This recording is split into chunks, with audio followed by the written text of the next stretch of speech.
So yun, good morning mga boss. Good day, magandang tanghali kung nasan man kayo at anong oras ngayon habang pinapanood nyo yung vlog na to. So, another vlog, another day.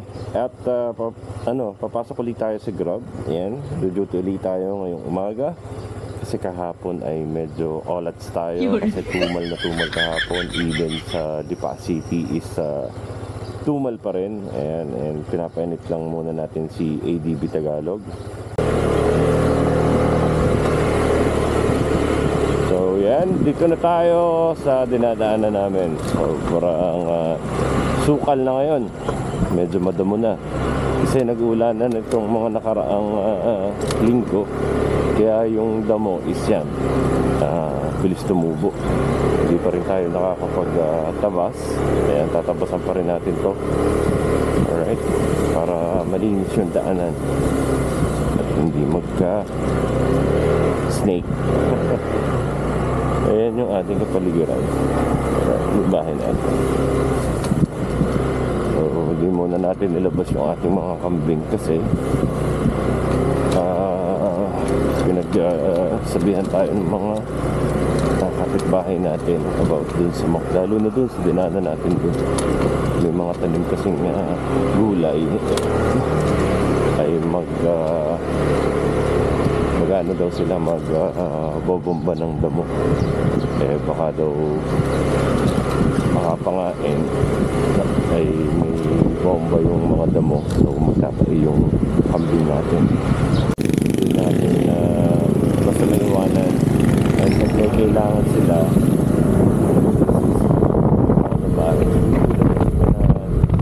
talagang pagpasok sa umaga gabi na yun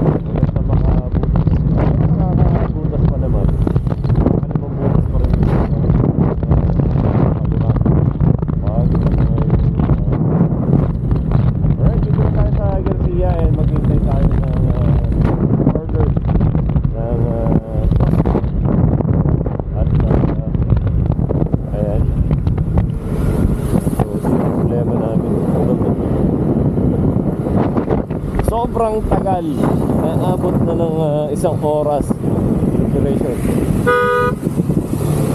Diwang hindi na sa malakas sa garahan. Ayan, marami ka na, no? Buti mo, naka-anim na takbo, pero yan pumapasok ng alas 5, alas 4. Ayan, maaga kasi dito lang yan sa park ng Garcia, malapit. So kahit na mag-focus siya sa kanila ng abot sa kanila kasi abot yung Grab. So kahit nasa bahay ka lang, makakuha ka ng booking. Alright, so dito na kami sa Tambayan and update ko na lang kayo pag meron tayo dyan. Okay. At yun, dito na kami sa Tambayan. Ayan si Paring Juan. Alright. Solo lang niya kanina. Solo ka lang? Yun, solo niya, kaya kuha niya yung mga booking. Maaga siya pumapasok. Alas 5, alas 4, dito na yan.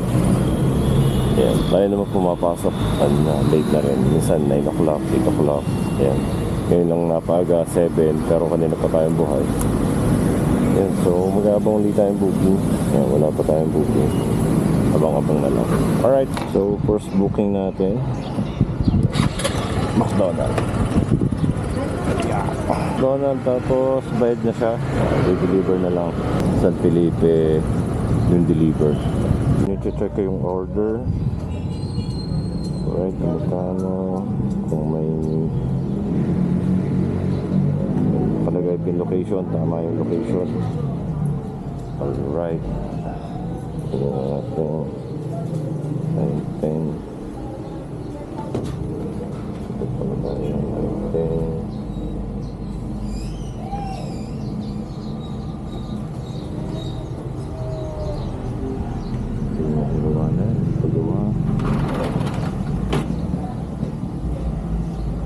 Meron nga. Ayun. 910. Thank you. Okay na. Yung mga bago kasing pasok ngayon, need nila picturean yung item. Yung mga nagpalit ng motor na rider, nababago yung ano nila, yung apps nila. Tapos pag yung mga bago, automatic pipicturean nila yung pagkain bago nila kunin. So napakahirap din nun kasi pag umuulan, malabo, maaari ka pang magka-problema yung app kasi minsan na isususpend yung account ng ilang oras, ilang araw kasi blurred daw yung picture. Problema kasi nun, pag umuulan, sobrang hirap. Okay naman daw yung pin, so susundan na lang natin yung pin location.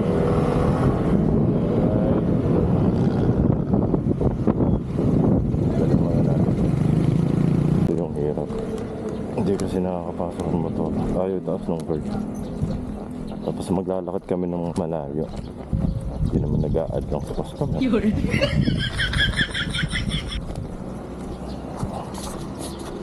Dala na natin yung order.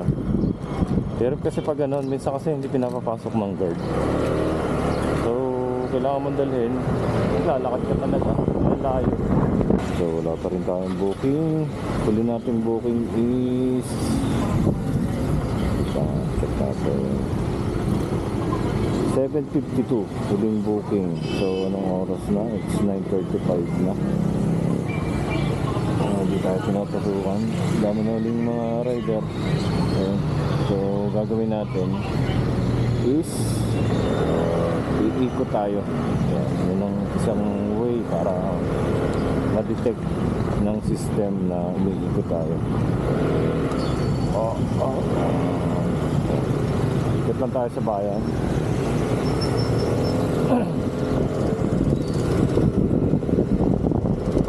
Ikot lang, kaya lang naman eh. Pero minsan talaga wala eh. Minsan namin kasama, siya na lang siya yung tumatakbo. Sobrang lakas ang account nila. Ito sa may bayan. Ito tayo. May mga order na merchant. Ano tayo? So isa pa lang yung booking natin pamula 7 in the morning. Pang-ikot. Dito tayo dito. Isa kasi dito kami natambay. Problema, pinagbawalan na kami dyan. Hindi nagbawalan na. Doon pumapasok talagang booking.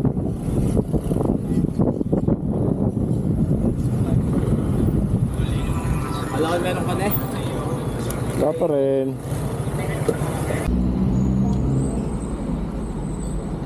So yun guys, padalawang booking natin pamula kanina 8.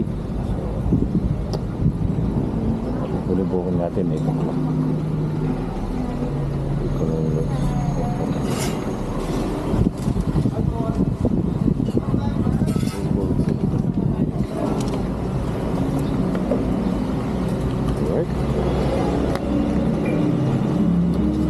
Lapit lang, okay lang. Please, may booking. Grab pay, bayad na.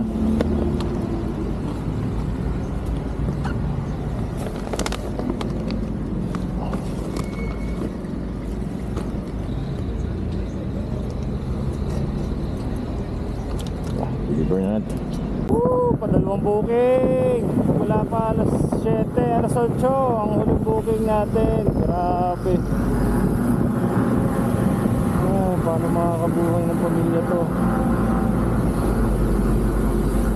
Mas marami na yung rider kaysa dun sa umorder. Ayaw, di ba?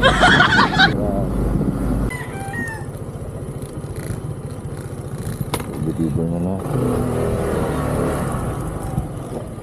Pagbalik natin ng tambayan, sana pasukin tayo. So, third booking natin, pamula kanina ng umaga. Medyo malayo-layo, grab pay uli. Hintayin na lang natin yung food lumabas, matapos, tapos deliver. So, sakto yung peak hour na.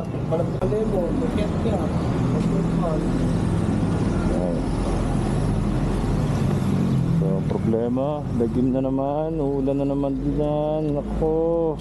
Pag umuulan, minsan kumukunti yung rider. Umuwi na.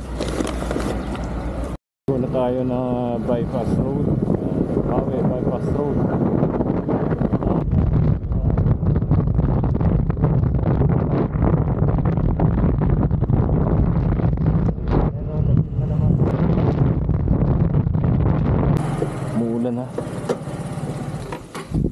Lumabas ang customer.